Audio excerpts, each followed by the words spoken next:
Hello, good afternoon. This is your girl, Enitolorunkopa. Yes, I know you're here to listen to my story. I know you want to know what God has done for me. Okay, I will tell you what God has done for me and how God has been doing it and how God has remained faithful over my life. Yes, this is my hand. When I told you I had an accident, yes, I wasn't joking. I was serious about it. I said, yes, I had an accident. And this is the accident I had when I was 9 months old. And when I was a baby, I had this accident. And when this accident happened, it was the accident of fire in the house. The house went on fire because my mom was cooking. I was a little child. She was cooking in a kerosene stove, and she left to go get something. Before she came back, it was about to rain, and the rain blew everything off. The wind blew everything off, and the whole house was on fire because it was a thatched house. Actually, because it was a thatched house, so thatched house catches fire easily. So the whole thing got caught up with fire easily. And I was a little baby, a 9 month old baby in a baby's cot, local baby's cot, sleeping innocently, not knowing what was happening. But before we could say Jack Robinson, the whole house went on fire. And I was in the house. And this is me. But I'm grateful to God. Yes, I'm grateful to God. I can tell you I'm very grateful to God because if not for the fire, I wouldn't know what I would have been. I wouldn't be able to talk to you. I wouldn't be able to be, probably I would have been dead. Probably I would have been somewhere else. You wouldn't have known. But for some reasons and for the grace of God, I'm alive today and I'm here to tell you this is me. This is me you are seeing. Life and direct. Yes, I mean life and direct.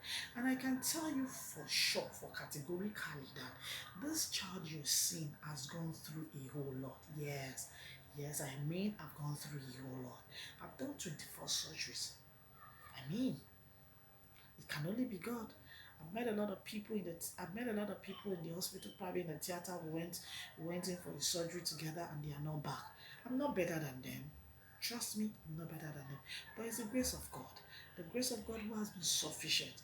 And I can tell you, when this incident happened, I was rushed to a local hospital there in Delta State there because we're not having good hospitals as at then. This is something that happened in the 80s.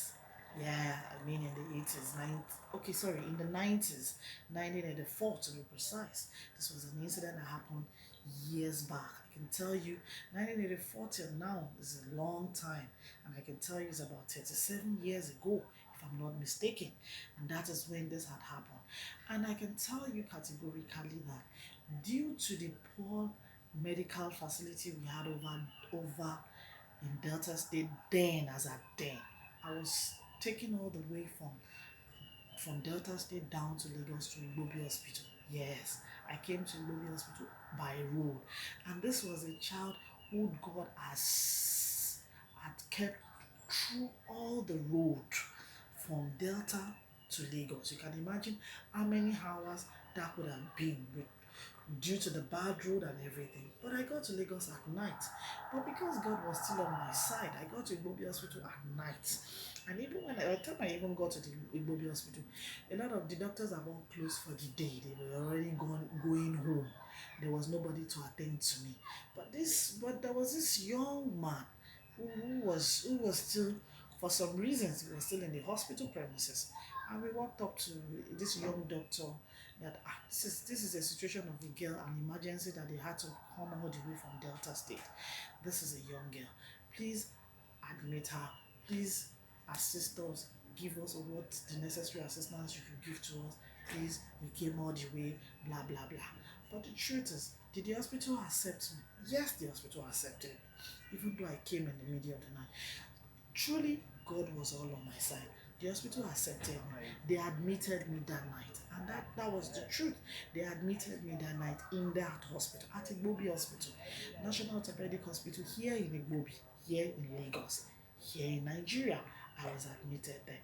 And behold, the next morning, a team of doctors came. They told the hospital management that, okay, this child was brought in last night, story, blah, blah, blah. And I said, okay, let's see what we could do. That was how the surgery started. I had series of surgeries. I started several surgeries as a child. And I grew up in the hospital. I was in the hospital for quite a number of years. Yes, I'm telling you, I was quite in the hospital for a number of years. Yes. In fact, a lot of people thought I was deaf and dumb. So when I was to start my school, they had to put me into the hospital's deaf and dumb school at Igbobi here.